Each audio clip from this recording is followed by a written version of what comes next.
This is me, Spencer. I am back on Ambiguity.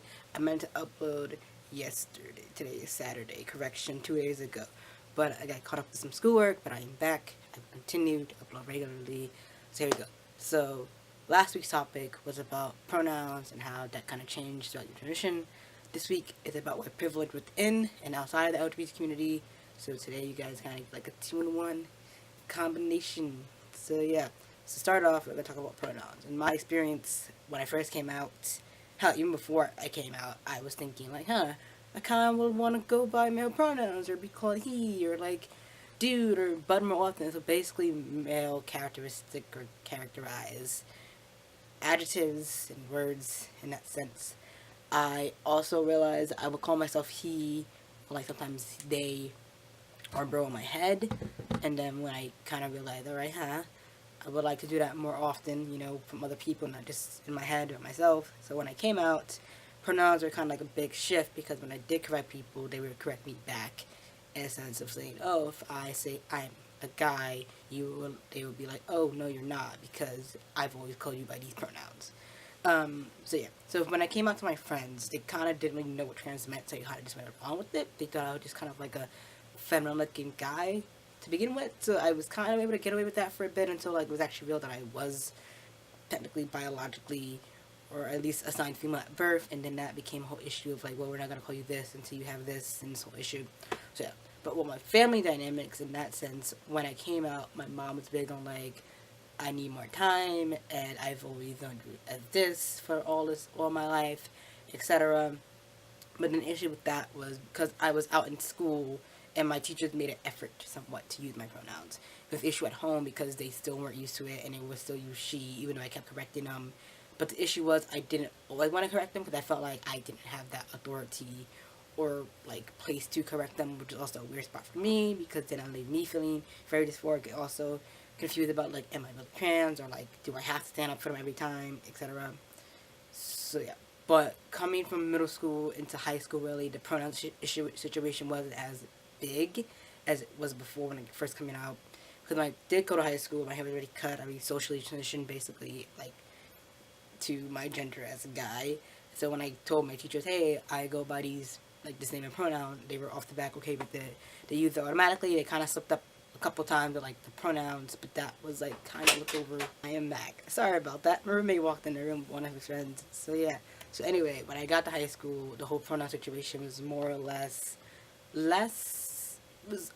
it wasn't as bad as high school, but it was still like a work in progress regardless because I just was coming out and getting used to my pronouns and getting used to my name and getting used to like everything basically as another gender in that sense. So even when like I had like science classes and like, oh, guys on this side, girls on this side, I was like, can I go on the guy's side, or like, do I not like a guy enough? Because I was like, keep in mind I was like only 14, 15, technically speaking 15, 16 at this time, so I was like still like in my very early days of transitioning. But then as I got more into high school and people were actually using my pronouns more effectively and more consistently, I felt more comfortable with it. I felt more aligned, happy, content. The only big issue I had was back at home because my family still was not using the right pronouns. And then when I would correct them, they were like, oh, we're still getting used to this. And then I think it was around like, I think my 10th grade, maybe junior year of high school, they actually started getting my pronouns a bit more rights. But then it was still like an issue of like, they would misgender me on the phone, talking to other people, like on the family. And it was really frustrating, annoying to me because when I bring friends over, they were gendering me correctly, but my family wouldn't, and my friends would look at me like, why are they misgendering you if they know? And it was a whole issue of like, yeah, they know, but etc. So that was like frustrating for me, and also my friends felt kind of like awkward because they wanted to correct my family, but I felt like they shouldn't have to do that, but I kind of wish they did do that. So it was like a weird thing of like speaking up for myself, but also wanting people to speak up for me, so that and the other issue was like when I did have like a really good friend over, they did misgender me purposely, and I called them out on it. And they're like, "Well, technically speaking, we still use your birth name, even though we know you're trans, etc." And I was like, "All right, but that's fucking rude. Don't do that." Basically. So in that sense, it was like really weird for me to like readjust and for them to adjust to, but even for my dad too, because I didn't live with him, which is another issue too.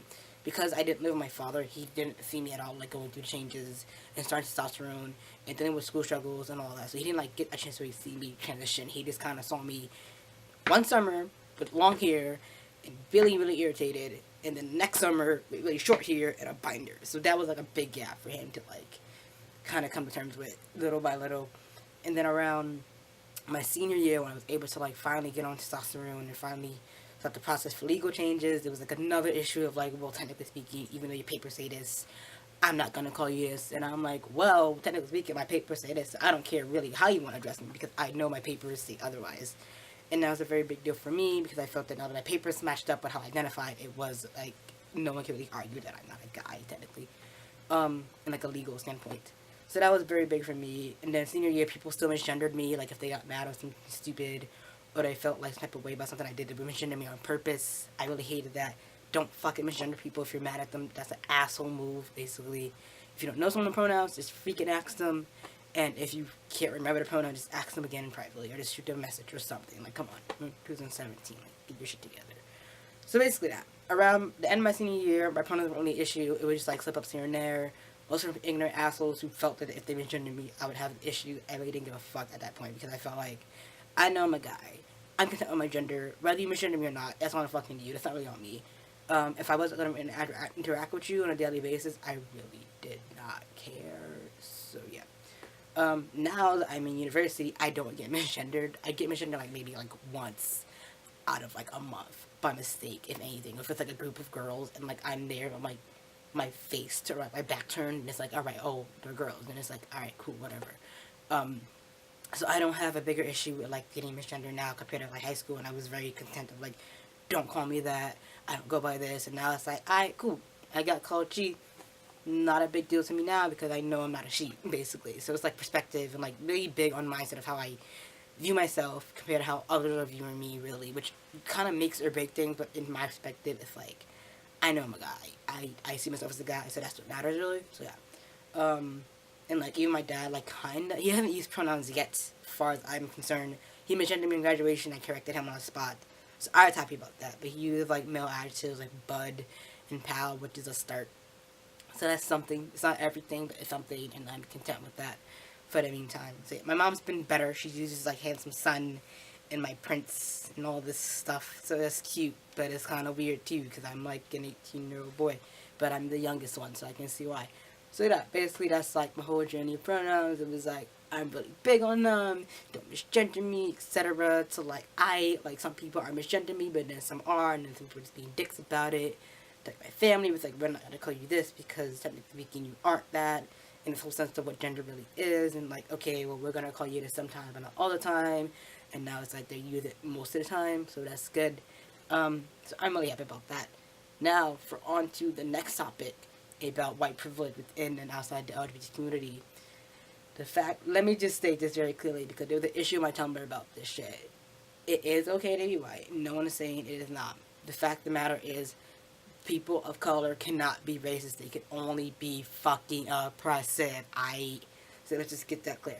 So basically, moving forward, it's basically with white privilege in the LGBT community, it's more of a sense of knowing that you have this privilege based off your skin tone and your melanin, how people perceive you. If you're white passing, you can move throughout life a little bit more at ease through academics, employment, housing, healthcare, etc., whatever the case may be, because of your skin tone, how it's perceived.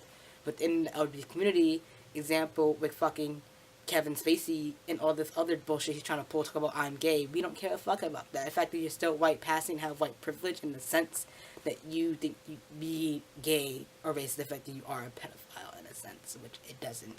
So yeah, and also in the sense of, example, take Tumblr, like people that are LGBT or trans in the sense like the typical trans guys like fit in like 5'8" or 6 feet and skinny, has like top surgery and all shirtless pics, and it's like that's fine if that's you, but the fact is white privilege is kind of like the standard for trans beauty, and it should not be, or for any beauty within the LGBT or any minority case really, because even with like say Caitlyn Jenner for example, she has the white privilege, or she has a lot of money and wealth and is able to transition with ease compared to people of color or women of color, trans women of color who can't always do that in that sense. And the fact is, if you're aware of your privilege, use it for the greater good. Don't really get on people's case about, oh, well, I can't be transphobic because I'm gay. And it's like, yes, the fuck you can. Just like how you can be racist even though you have a black friend or a Muslim friend or whatever the case may be. The fact of the matter is, you have white privilege, so don't take advantage of your privilege. It's not that hard. I wish I had more to say about the subject, but I really don't. For the most part, in my experiences, I haven't really dealt with white privilege because I'm not white. But the privileges I do have, being able to be able-bodied in a sense, but also in a sense of being able to pass loosely. I don't always, when I do have advantages, that I make sure other people don't take advantage of that sense. So, in the case of trans people that aren't able to be out, I make sure I am there to talk to them and make sure they have a friend and comfort them and listen. So yeah, if you have white privilege, don't be an asshole about it. It's not that hard. So yeah, your boy out. Take care.